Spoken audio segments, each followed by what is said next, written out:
रोजगार गारंटी की योजना को 125 दिन करने का दावा तो कर रहे हैं, लेकिन जो उसकी संरचना है उसमें छेड़छाड़ जो आपने किया है वो देश के संघीय ढांचे पर प्रहार करने के समान है। हम लोग एक सजग राजनीतिक विपक्ष होने के नाते आज सड़क से लेकर के सदन तक उस बात को लेकर के आंदोलनरत है। देखिए, नाम का संशोधन नहीं है, ये पूरी तरह से इस पूरे कानून को ध्वस्त करने का एक तरीका इन्होंने निकाला है और जो देश की संघीय व्यवस्था है उस पर भी प्रहार करने का काम किया है। मैं अर्थव्यवस्था की बात कर रहा हूँ। पहले ये कानून राज्यों को ये अधिकार देता था कि इनका 10% का राज्यांश उनको देना पड़ता था और 90% की राशि जो है वो केंद्र से आती है। तो आप क्रोनोलॉजी को समझिए, जब से इन्होंने सत्ता और शासन संभाला लगातार संसद में तो इन्होंने कहा कि ये आपकी असफलता का मीनार है, तो फिर क्या सन्नाकान पड़ी कि भैया इसको खत्म ही करने में लग गए, अब इसको गाजे बाजे के साथ जिंदा रखेंगे। तो जिंदा रखिए ना, सकारात्मक राजनीति कीजिए।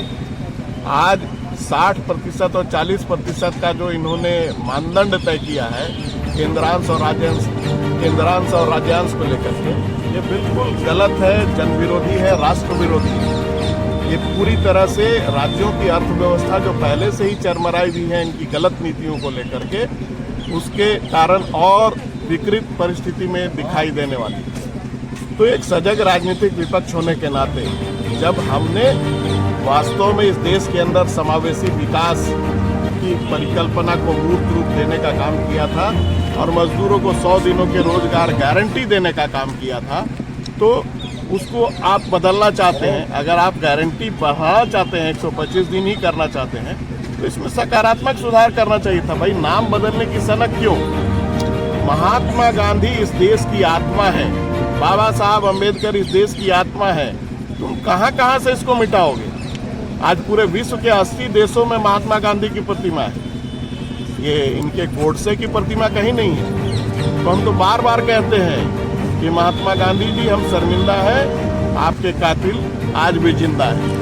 रणनीति क्या होगी आगे की? रणनीति यही होगी कि आज पूरा देशव्यापी कार्यक्रम हुआ है, हर जिले में प्रदर्शन हुआ है। आने वाले दिनों में जब तक केंद्र सरकार इसको वापस नहीं ले लेती है और पुनः मनरेगा का पुनर्स्थापन नहीं कर लेती है, तब तक हम संघर्ष जारी रखेंगे। और हमारे नेताओं ने तो कहा था कि भैया आनंद फानंद में बिल पास कराने की क्या समय है, आप इसको सिलेक्ट कमेटी में भेजिए, इस पर बहस होना चाहिए था। लोकतंत्र को जिंदा रखने का काम कीजिए ना।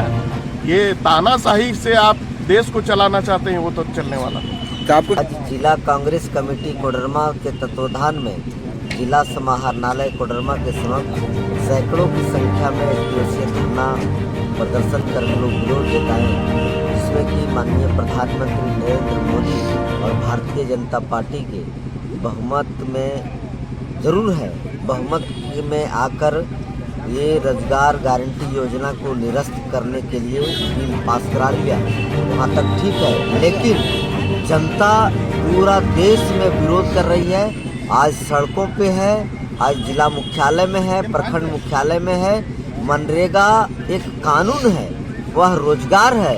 12 करोड़ देश के मजदूर आज जो सड़कों पे है, जिस मजदूर के साथ जो अन्याय हुआ, आज कांग्रेस पार्टी प्रतिपक्ष के नेता हमारे आदरणीय राहुल गांधी जी, संगठन सचिव केसी वेणुगोपाल, हमारी सोनिया गांधी, हमारी प्रियंका गांधी, मल्लिकार्जुन खड़गे, हमारी कांग्रेस के राष्ट्रीय सभी नेताओं ने मुखर होकर के इस योजना के सवाल पर सड़क पे से लेकर सदन तक आवाज को बुलंद कर रहे हैं। उसी रोशनी में कोडरमा जिला में भी आज हम लोग सांकेतिक धरना प्रदर्शन किए हैं। यदि मांग मोदी सरकार नहीं मानती है, यह मजदूर के हित में पुनः इसको यह कानून को वापस नहीं लेती है, तो हम लोग चरणबद्ध आंदोलन करेंगे। यह मोदी का ढोंग है, कुछ नहीं किया गया है।